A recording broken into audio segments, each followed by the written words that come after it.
Welcome to Who Knew. We are fans of the current series of Doctor Who, and here we discuss our likes, dislikes, and insights into the modern regeneration of the show.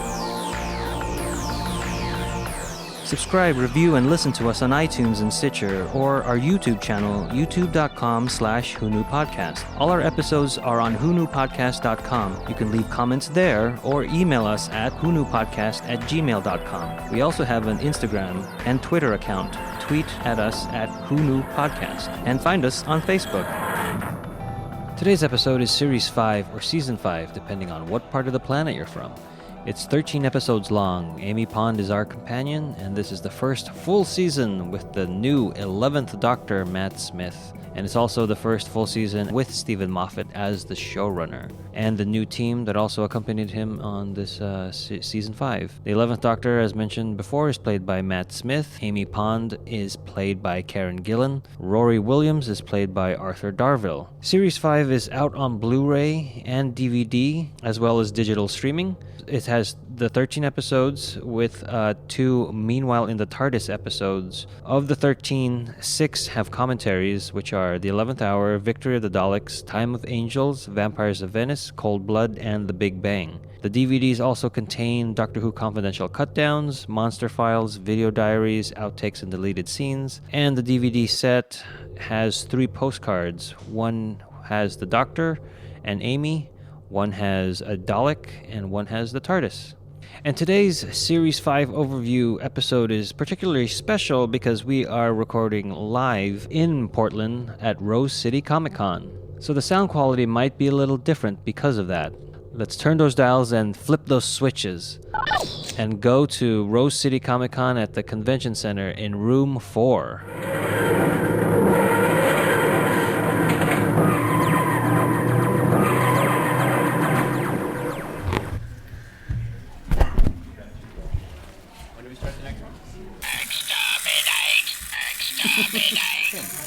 Oh, yeah, the TARDIS, yeah.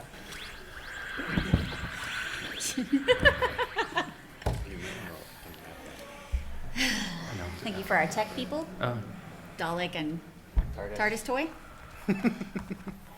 So I'll start off with saying that this TARDIS was at our first record, and we brought it, I think, at every record. So it's a special little TARDIS. Welcome to Who Knew. We are fans of the current series of Doctor Who, where we discuss our likes, dislikes, and insights into the modern regeneration of the show. And we are a podcast that started rewatching episodes from 2005 with Christopher Eccleston, who hopefully you guys have seen the panel yesterday. That was an amazing panel. And we are now finishing Matt Smith's first season, Series 5, or Season 5, depending on what part of the planet you're from. I want to mention how we got started with Doctor Who real quick. I watched the made-for-TV movie with Paul McGann, The 8th Doctor. Oh, my name is Eugene. My name is Kelsey, and Eugene got me starting to watch Doctor Who with Christopher Eccleston's season. My name is Heather. I watched a random episode of Matt Smith with no context and was somehow intrigued enough to keep going. Or actually, I should say start from the beginning. Hello, my name is Auburn, and Eugene was also responsible for getting me into Doctor Who with Rose and Christopher Eccleston in the Series 1. Eugene's a pusher. Hi, I'm Frank, and Baker was my first Doctor, so I go back a while. I'm very glad when they brought it back. I'm Josh. I started watching with Christopher Eccleston in 2013. I wanted to know what this Doctor Who thing was about, and then I just kept watching. Hi, my name is Brian. I watched a couple of the classics with Tom Baker, but really became a fan with the David Tennant episodes, and immediately went back and watched Eccleston all the way through and haven't stopped. And I got Eugene to watch. That's true. With the new era, he introduced me with Girl in the Fireplace. So not only do we do the current modern version of Doctor Who, but we do some classic episodes that tie into what the modern show is doing, and then we have done also the animated specials and the Children in Need specials, which are done for charity. So we try to cover everything that the current Doctor is doing, and we try to watch them in order. We also watched Torchwood and Sarah Jane Adventures. So I wanted to poll the audience and see how many of you are fans of classic Who. That's good. Nice. How many are fans of, who started with Matt Smith as their first Doctor? Wow. That's Had- funny. We usually get the response that that is the first Doctor that most people have seen in the States. How many people started with Christopher Eccleston? That's it. Ah, Okay, very good. Good. How about David Tennant was their first Doctor? Good, we got a couple. Cool. So right now we're going to be doing an overview of season 5 or series 5, which is Matt Smith's first season, and we're kind of relating that to Jodie Whittaker having her first season. So we're doing a retrospective to see what it was like with a new Doctor and how that made you feel, or how it made us feel. How many of you watched your first regeneration was from David Tennant to Matt Smith? Wow, one. Oh, well, yeah, she was the one that started You with know it. it. Great. You know it. Weren't you listening? These are the diehard fans.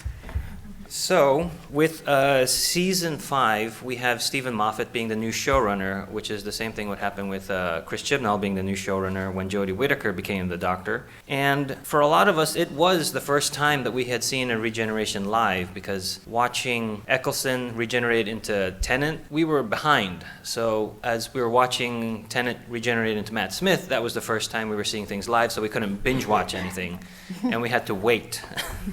So it was different. It was terrible. Yeah. It was a unique experience.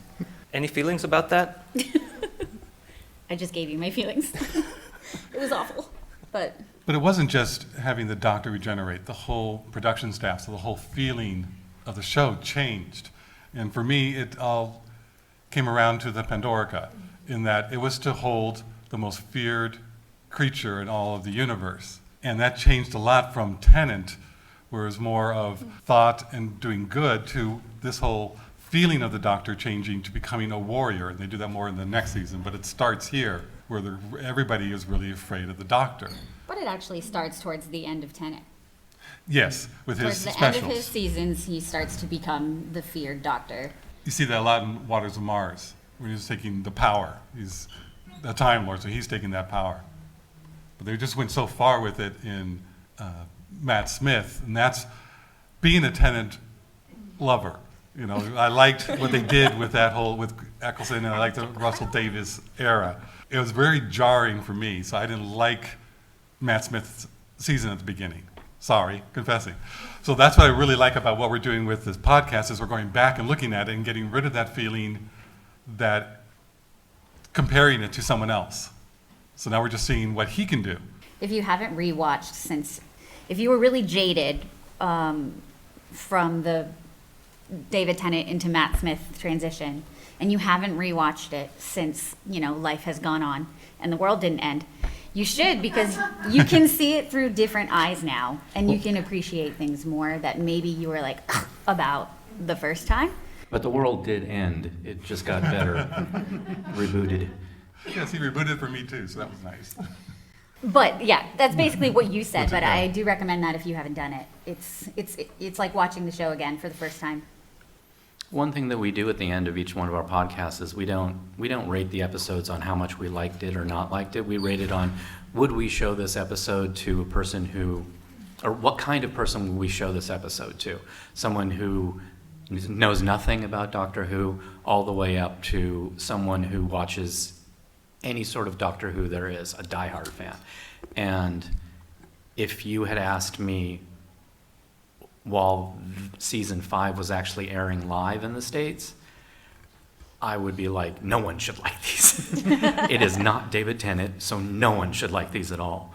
And it's interesting that I look back now and see I really like Matt Smith as the Doctor, and that he really, with the 11th hour, just hit the ground running as the Doctor. And I can really appreciate the changes now. Again, the world didn't end. Matt just Smith got did some really, really great work, and season 5 is a really strong season. And this is your first season as a Doctor, the first season as a showrunner. They just did great. And they kept the music, so I'm very happy about that. There was one Yes. constant. That was one thing we mentioned, that something that made the transition easier for me from a new showrunner, new crew, new Doctor, new companion, was that the music was similar. Murray Gold carried over from the Russell T Davies era into the Stephen Moffat era, and I thought that was something that made the transition easier for me.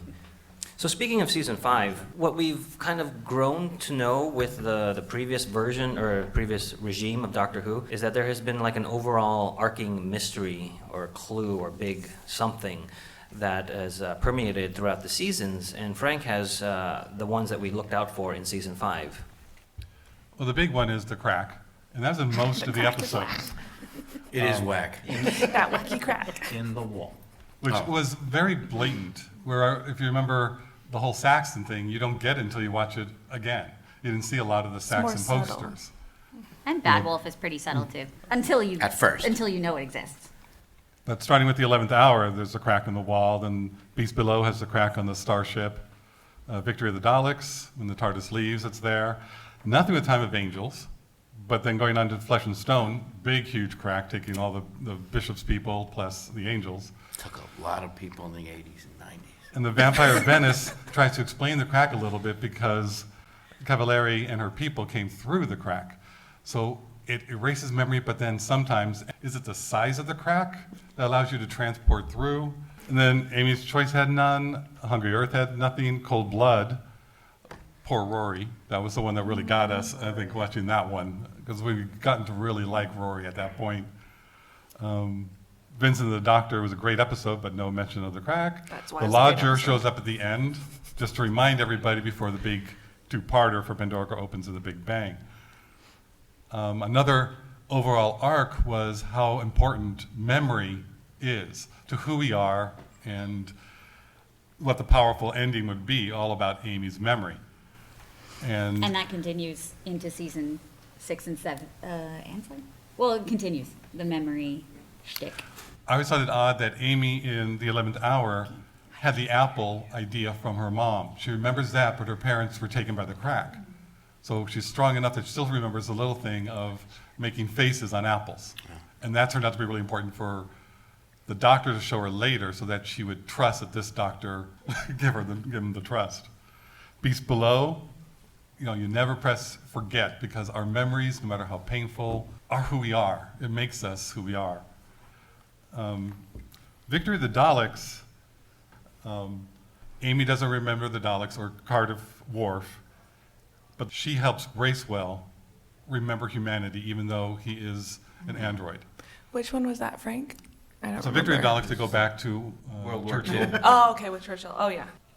And I like the one part in Time of Angels when they're seeing the whole huge cavern, which they think are just statues, which are all going to be angels, and Amy's starting to turn into one. And they're trying to run, and she's holding onto the banister, and she says she can't because she sees her hand as being stone. And so the doctor reaches down and bites her hand, which hurts, and so she brings it back. And in that episode, we talk, because in the next episode, we see a bruise, because Matt Smith actually bit her. So it was like, I wonder if the bruise was really there, or did they just follow it up and add makeup to really make it He important? definitely really bit her. But that seemed to me to say Amy's mind manifests reality again. That is one of the things I love about Matt Smith, is that he will totally go that far to do it. Yes. Matt I'm really Smith was appreciating eating- him a lot more now, especially with all these different little bits that he does in the comic bit and just going for it. Was he really eating the fish fingers and custard? And Yep. then he Yeah. was spitting Oh, it yeah. out. I mean, you'd think you could just get like a French toast stick and it would look like a fish finger. Yeah, this season was the first season I binged because that's when it was starting to binging was actually a thing. So I watched a lot of it all at once, and at first I was I'm like, oh, I don't know about this guy, but I felt that even with Tennant. And then as it just the adventures in the shows were just so high energy, and he was so funny and energetic that I just got sucked in, and I almost felt guilty that I was liking him so much so quickly because. Tennant to me was just like a month ago because I was watching it all. I was binging it, and I didn't gradually wean myself into this new guy, and I was like, I feel conflicted about liking him so much. I did not feel conflicted about not liking Matt Smith at first. So harsh. Well, what didn't you like about him at first? He wasn't David Tennant, yeah. It was but I unfair. got over it. This rewatch has definitely helped me get over it. It was totally unfair, but like we were saying, it's the first time I saw Regeneration without knowing what was to follow. So we didn't know where this Doctor was going to go. How were they going to write him? But there's a couple instances in the first couple episodes where the Doctor gets very angry at humans.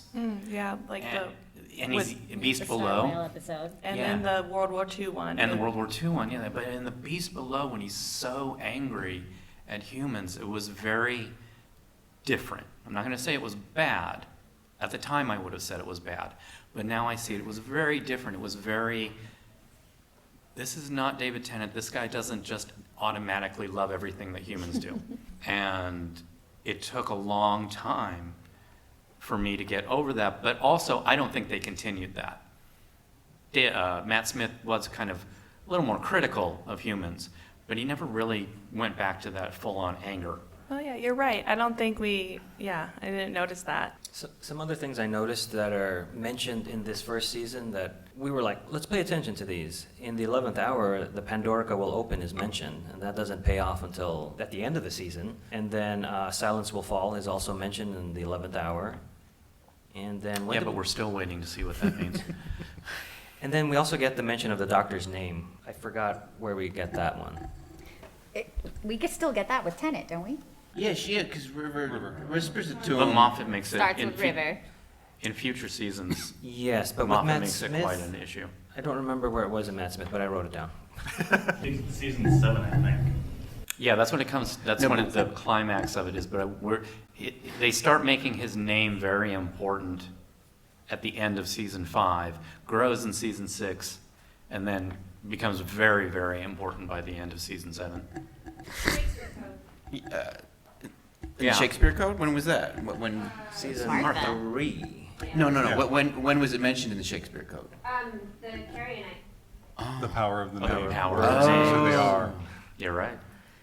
It's been like 2 years since we did that episode, so. That's such a good. We got you. I like got it. If you listen to the podcast, I ask a lot of questions. So we've talked about the Doctor. Amy is our new companion, and a lot of us didn't like her in the beginning. And rewatching this, we had the luxury of hindsight, let's just say, where she ends up. So I think that helped us. It helped us appreciate her growth arc. Because at the time when we first met her, we didn't know if she was going to grow or remain awful as a human.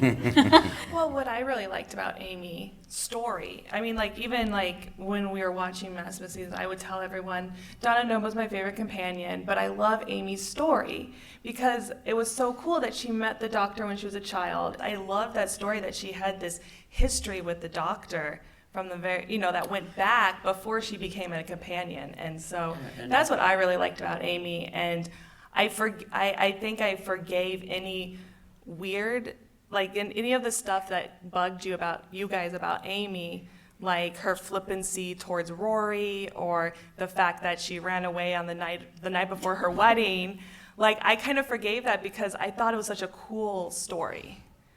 And what's cool about her too, I'm just thinking now, is because of the crack in her wall, when we see her before we even see the Doctor in that episode, is she's actually a victim of the things going on in the universe, like people they usually save. So usually the people who are affected in that way are the incidental or the supporting characters in an episode, and then we never see them again, or they die, or they sacrifice themselves for the Doctor, or they are saved. So she's, if I'm not mistaken, she's the only companion that had that in common with the side characters in all the other episodes. The thing we didn't like about Amy was when she jumped the Doctor. Even we read that Moffat was like, I played that for laughs. She was just really throwing herself at the Doctor, kissing him. And he goes, that was a mistake, because that just changed the mentality of what we saw. Because up to then, I could understand the night before your wedding going off with what you thought was an imaginary friend. I mean, he's magical.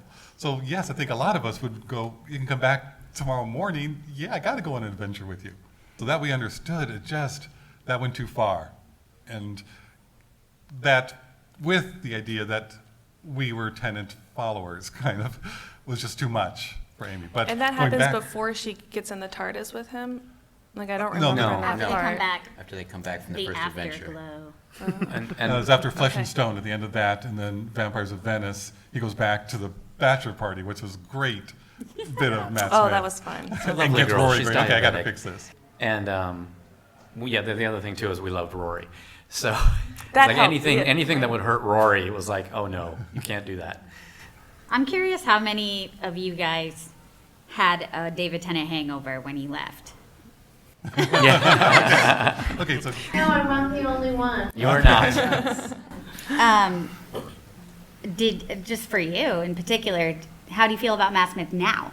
Oh, I love him. Yeah, Yeah. okay. But it took me a while, and when I knew the regeneration was coming up, I remember ranting to my husband, I'm like, there's gonna be a new doctor, and I'm not happy. I know it's gonna be okay, but, I just was, venting it all out, and then it was okay. But I was definitely a little huffy in the first few episodes, because I was just, still missing David Tennant quite a bit. I'm sure you've seen the regeneration cycle image on the internet.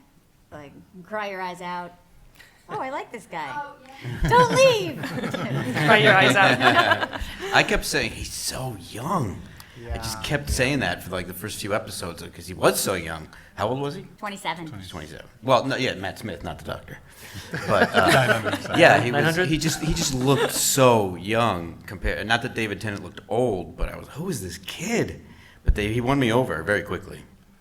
So we mentioned Rory. Do we want to talk about him? Because for me, he started off like Mickey in Christopher Eccleston's run, where this was the kind of, I would say, like the go-to safe boyfriend that the main companion could always go to and find comfort whenever something didn't go right in her adventure. But then Rory grew into his own, I think, faster than Mickey did, for me anyway. Mm-hmm. And maybe for Eccleston, from judging from his panel yesterday. Rory, his demeanor was silly, but he was always useful. And Yes. I said Rory, right? Yes. He was always useful, and he got angry quickly. And when he was angry, he didn't get overly angry. It was always justified. Whenever you'd watch Rory, as silly of a demeanor as he had, you were always like, "Yeah, good point." But then the doctor would twist what on was ever Rory's happening, side. and then you'd be like, "Oh, good point." What'd you say? I was just saying that Rory actually made you take his side for a minute, and then you did that. Yeah. You acted it out better than I expressed. Sorry. There was a petition at one point to have Moffat stop killing Rory. Yeah. It got But better. I almost feel that like this. He's such a great character, you can't even kill him. And even when he was wiped from existence, I like that he was important to the plots. His legacy lived Right. on. I mean, it was really. And then when he comes back, he even makes the doctor speechless. Which, who else could do that? Yeah. And he's only gone in, I think, 2 episodes. Because Yeah, he it feels disappears longer. It in felt Cold longer. Blood.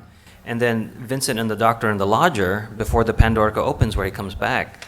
So his... 2 fantastic episodes. Yeah, it was just like, By the he way. was gone for 2 episodes? It just felt like longer, because I guess we missed we missed his presence. I liked how they had Rory smart from the beginning. Yes. So that was, you didn't know that he already had it in him, especially when he was filming. In the 11th hour. The 11th hour, the man with his dog who's supposed to be in the coma. Right. And everyone else is looking at the sky, and that's what triggers the doctor to go, why is this guy not looking at the sky? He's the one that, and even with the doctor, he's the one that notices everything. He notices when the doctor is taking advantage of people. He notices everything. Rory.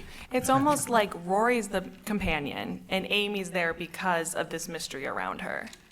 Like, I never looked at it that way, but what you just said now made me think that. Yeah. Like, so the stuff that we see in 11th Hour that you just mentioned, Rory using the cell phone to figure out that something's going on with the patients and the comatose patients, like, that's what a companion companion material.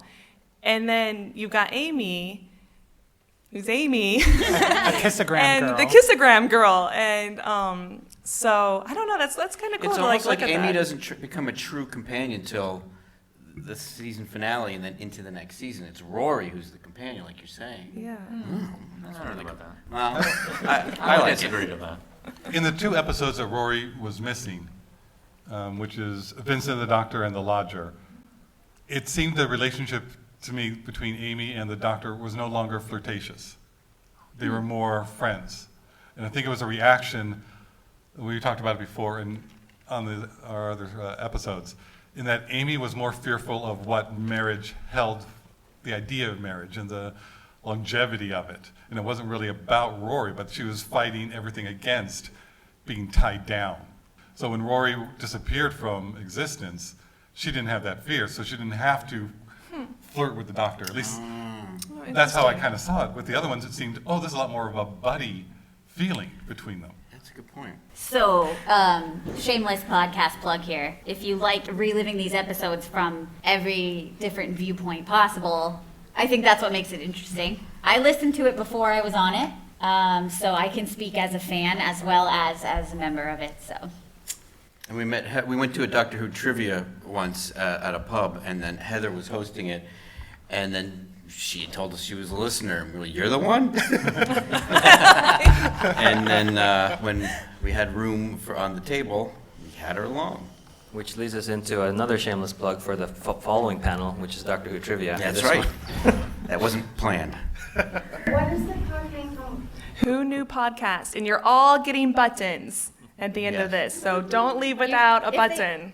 Speaking of other friends and companions, River Song makes her return. Oh my gosh, I totally forgot. Yeah, how great was that? Because what we actually started to do is we have our episodes, any episode that has River in it, we just talk about the episode itself, we go through the end credits, and then afterwards we do so what's River up to at this point? And where we just blow all the spoilers. Oh, that's So it's different like, than if the you don't want to listen to doctors. that part, we warn you ahead of time. You don't have to listen to it, but if you listen all the way to the end, we will bring up everything about River. What do you guys think of River and Matt Smith versus River and, well, we'll say Tennant, which was very brief, but what about Capaldi? She mostly with Matt because Smith? Because she and Capaldi only had one episode, and that Really? Just that last one? was like, whew, I cried. That was very good. that was rough in all the best ways. But they're super, super different people, and at first it seems like maybe they won't have any chemistry, but what do you think? What do you think? What do you think? What do you think? I mean, I thought at the time of River's episodes, a lot of the overall plot was getting very convoluted, very confusing, what exactly are you going, Stephen Moffat? But Alex Kingston was just so good that even if it's an episode that you just don't like, I always bump it up a notch just because Alex Kingston's in it. To me, she never does a bad note anywhere. She's perfect with Matt Smith. She was perfect with David Tennant. She wasn't perfect with David Tennant, they wouldn't have brought her back. And then the legacy lived on. Matt Smith regenerates, and people still, well, what about River? So they brought her back with Peter Capaldi. Loved it. Loved that. I'm always drawn into whatever it is that she's doing on screen. I want her and 13 together. Yes. Yeah. Yes. We have said that. Yes. So to close out the topic of companions, this just popped into my head as we were discussing that normally when we go through these seasons, we have a list of characters, like tertiary characters that Josh mentioned, that would be potential companions. But in this first season with Matt Smith, I don't think we had that because, like we've been discussing, Rory and Amy were the potentials. There was always the potential of them maybe not making it, and I mean, that's what happened to Rory. So maybe that's why we only have like 2 to mention. I would say the closest one to a certain extent is the woman scientist from Nazarene. Nazarene from Yeah, we did mention her. Yeah, from Hungry Hungry Earth. Earth. Hungry Earth and Cold Blood. The one with the very good. lizards. She was like ready to go. That's how I remember that And I episode. wouldn't say Craig was because he was just a fun pit stop. Yeah, but I would think he would make a good addition. The chemistry between Matt Smith and James Corden was amazing. And once he got his head bonked, Yeah. Right. he was good to go. He was very useful. I'm going to go through some of the awards and nominations that Season 5 got. In 2010, they got nominated for the Constellation Award. Constellation, not consolation.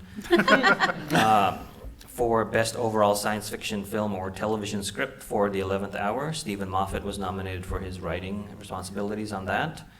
And then they also, part of the 2010 Constellation Awards, they won Best Technical Accomplishment in a Science Fiction Film or Television Production, and that was for Murray Gold and his score, and he won. Stephen Moffat only got nominated for his writing. And then in 2011, the BAFTAs, they won for lighting in the 11th hour.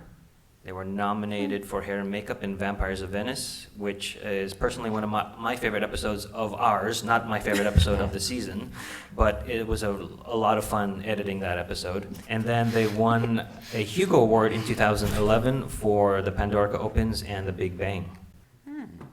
Which So is We good, did say but that there was like Should've been like a Vincent movie, Madonna.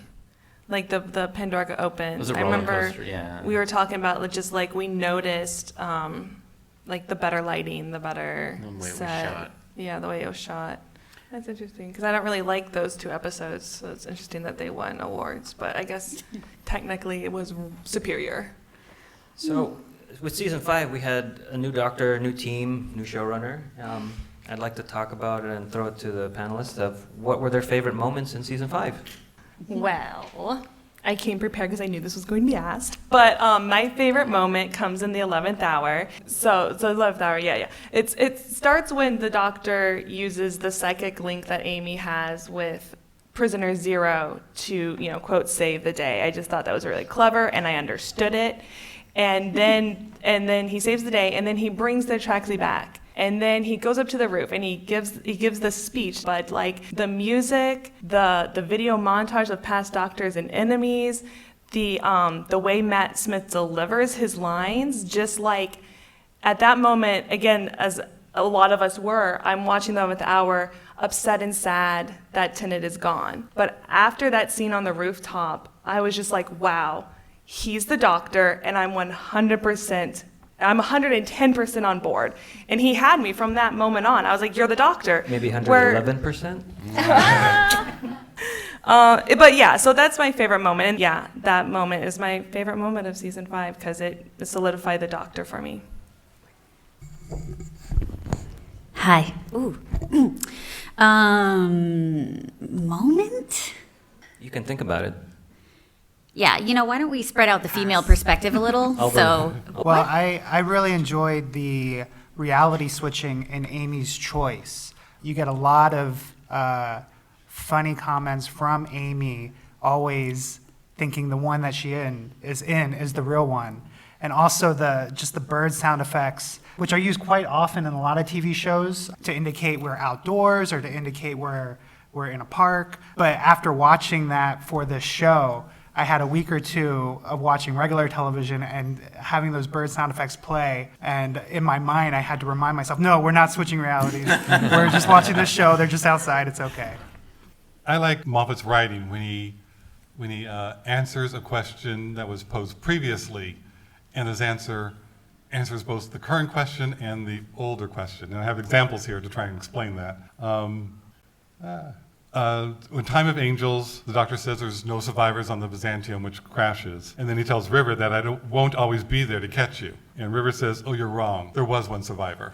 So it's like just answering his question that I won't be there. Oh, you're wrong. You're always going to be there. And then she finishes it up with another statement. Amy, in that same episode, is River Song your wife? And the doctor answers, yes, you're right. I am Mr. Grumpy Face. And it's like, wait a minute. Wait, what are you answering? Are you actually that?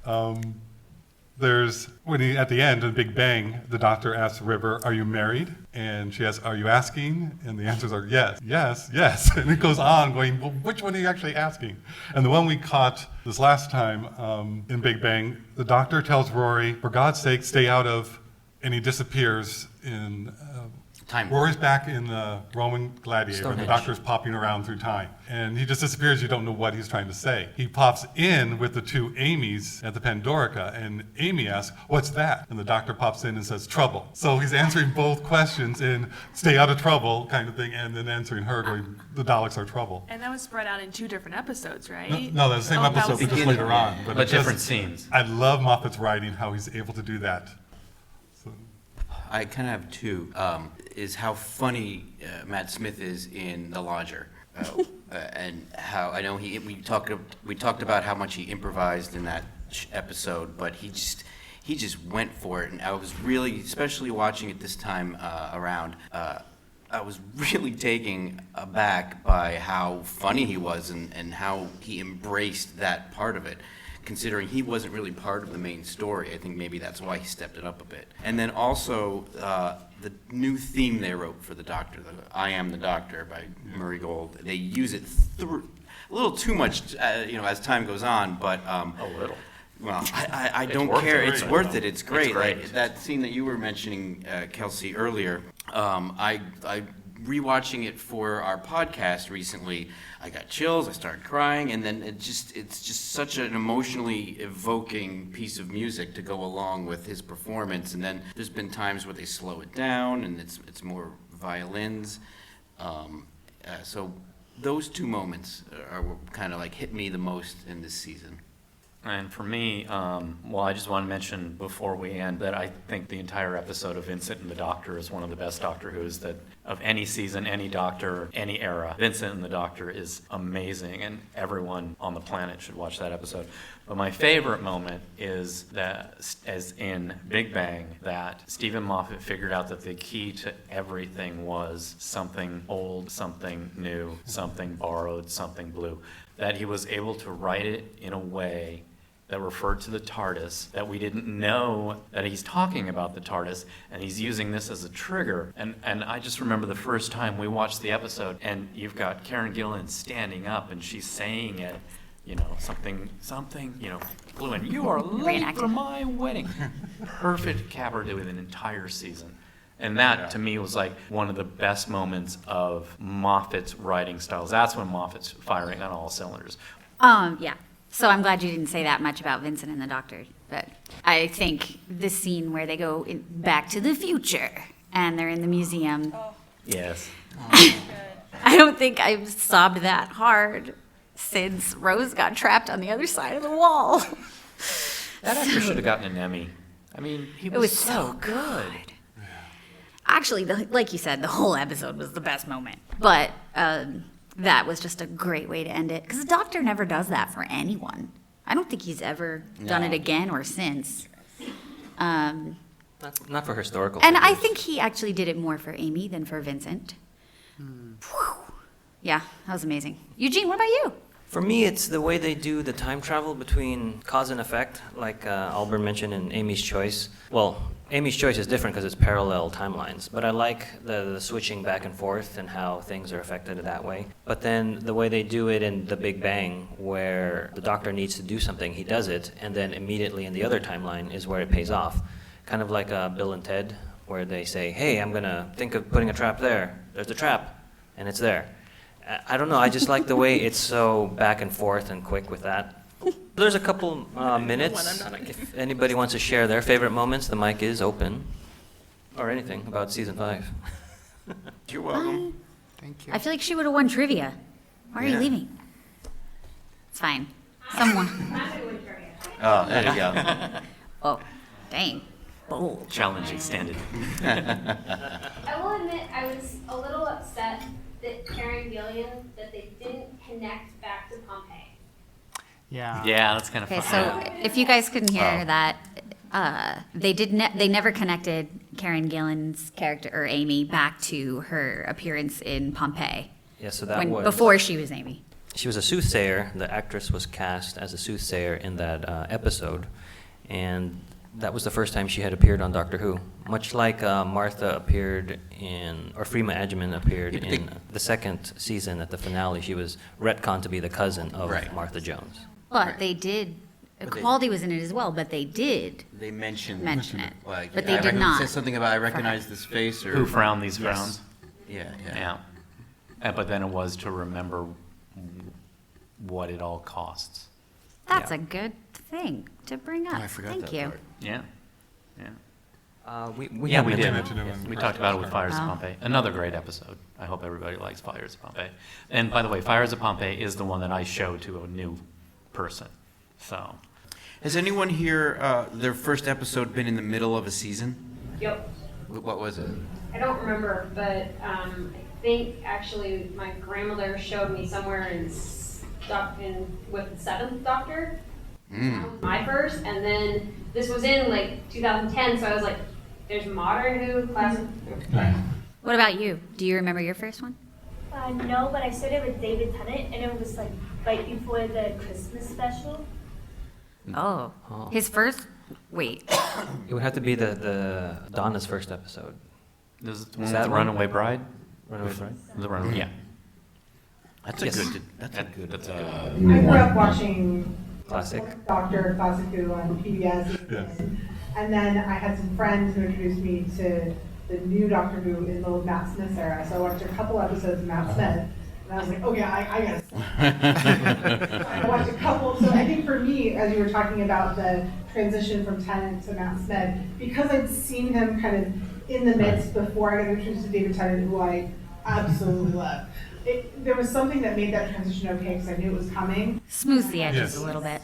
I had a little taste of what he could be without judgment, and so it made that transition just fun for me. It's like, oh, now I get to actually see what happens with this guy that I liked. So it was a very interesting jumping around, but it was fun.